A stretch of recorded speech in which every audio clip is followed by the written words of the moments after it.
tingnan niyo yung ito yung na-realize ko kung bakit sablay ang Pinoy, kung bakit sablay ang buhok ng mga Pinoy. Kasi ginagaya nila yung buhok ng mga taga-ibang bansa. Okay. So gagaya sila ng buhok ng itim. Okay. Gagaya sila ng buhok nila Leonardo DiCaprio, brunette, blonde. Yung texture ng buhok ng mga yun at number of strands, iba. Hindi pang Pinoy. Kaya pag ginawa mo yung itsura ng itim na mukhang pang NBA na kulot-kulot, nagmukha kang indigenous, di ba yung sabi mo? Di ba? Nagmukha kang indigenous kasi iba yung pagka-curl ng buhok mo eh. O, ginaya mo yung buhok ni Leonardo DiCaprio, naging kamukha mo si Nino Mulak kasi makapal yung ano mo eh. Oo nga, teka. So ano dapat ang buhok ng Pinoy? Mag-adjust ka pang Asian na hairstyle. Ano ba Yung ang para sa pang-Asian makapal na hairstyle? buhok na, I think double ata ba ang lamang ng hair strands ng Asians kumpara sa mga puti.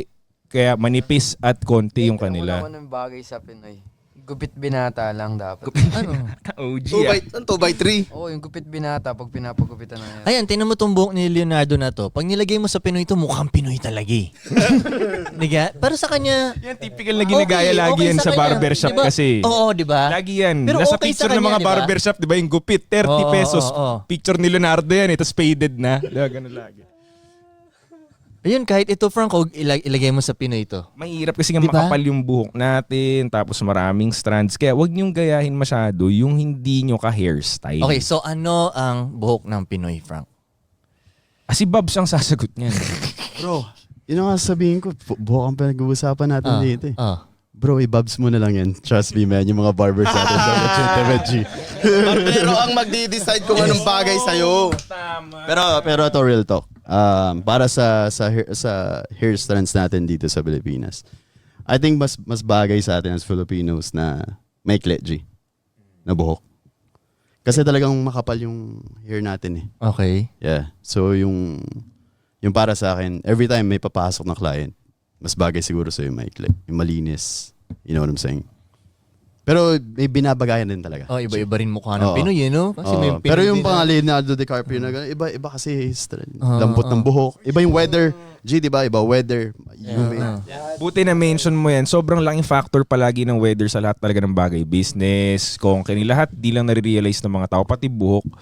Sabi sa akin ni Barber L, sabi niya, yung pagtimpla ko ng pomada, iniba ko na onti yung formulation dahil sa weather. Kasi sa Pinas, mabilis matunaw yung pomada sa buhok mo. Pag nandun ako sa Europe, ang tigas nung buong araw, ang ganda, walang galawan. Ang tigas, di ba ang lamig kasi?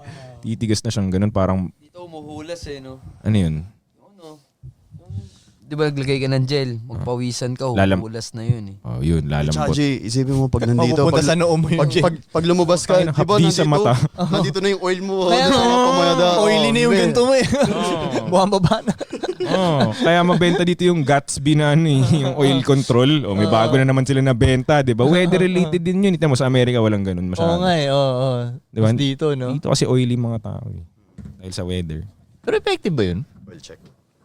Alam mo, theoretically mali yun eh. Kasi Bakit? pag tinanggal mo daw yung natural oils mo, anong tendency ng katawan mong gawin? Maglabas ulit ng oil. Eh, anong gagawin natin? Dilagyan mo ng oil para isipin ng katawan mo. Ay, Okay na. okay na, Okay. huwag ka na mag-pro. Galing ng solusyon mo ah. Hindi, seryoso yun. Moisturizing nga, di ba? Mag-moisturize ka daw. Lagyan mo na siya ng oil. O, di isipin ng balat mo, enough na. Uy. Pero kasi siguro ang paniniwala ng ibang Pinoy, Skincare reveal na tayo. ba't ko palalagyan ng moisturizing to? Eh, nakaka-moisture nga tong... Di ba? Pag lalo ko lumabas, magmamantika na ako. Nagigess mo? Double reverse. Di ba nagigess mo? Kaya ayaw Double mo na. kill, no? Oo, yun ang, kaya siguro hindi mag-moisturizer yung iba. Pwede. Di ba? May tagahood bang mag-moisturizer? Tatambay ako Lahat ngayon. naman sila maganda yung balat. Doon pa sa private school, tigyawatin yung mga bata, di ba? Hindi, totoo, napansin ko yan, di ba? Totoo. Sa Parang public ang nakakita akong kinis, memes walang ko eh. pores, di ba? Pag gangster ka, nagre-rejuve ka naman. Ano ba yung rejuve? Rejuvenation. Pang babae yung siya tol eh. Parang ganun. Skincare din siya, bro. Oh, skin. Sayang, anda. Oo nga, no? Makes sense, no? Ano? Yung skin nila mas okay pa. Kaya nga. Kaysa dun So, sa mga- bakit kaya? Siguro dun sa mga ano talaga. Kasi tama ka nga, siguro kasi natural sila. Natural? Yeah. Natural silang napapaarawan, natural na, alam mo, Dahil wala sila ganong linalagay sa mukha. ito pa, minsan, okay din na wala silang makain eh. Ay, pwede, tol. Kasi itong sila Rich Oh, Kid, yan, kain may ng sense kain yan, ng may McDo, sense yan. ng KFC, lahat ng junk yan. nilagay sa katawan. Oo, O tangin na, oo. tigyawating ka talaga. talaga. Eh sila, fasting sila pre. Kaya, OMAD yun, OMAD. Oo, 1 may million. napanood nga ako sa Instagram din, ganun yung sinabi nung parang, ewan ko kung doktor ba yan siya or ano lang. Basta sabi niya, kung gusto mong maiwasan magkasakit, kontian mo yung kinakain mo. Nakakalito ngayon. Dami mong kinakain ko eh. Bakit? Malakas ka kumain. Hindi, ang explanation dun, dadamihan mo muna to supply the right Energy. minerals and mag-energy ka. Tapos, babawasan mo yung junk. Oh, yung junk. Damihan mo yung Malinis good na shit. pagkain. Oo, damihan mo yung good shit.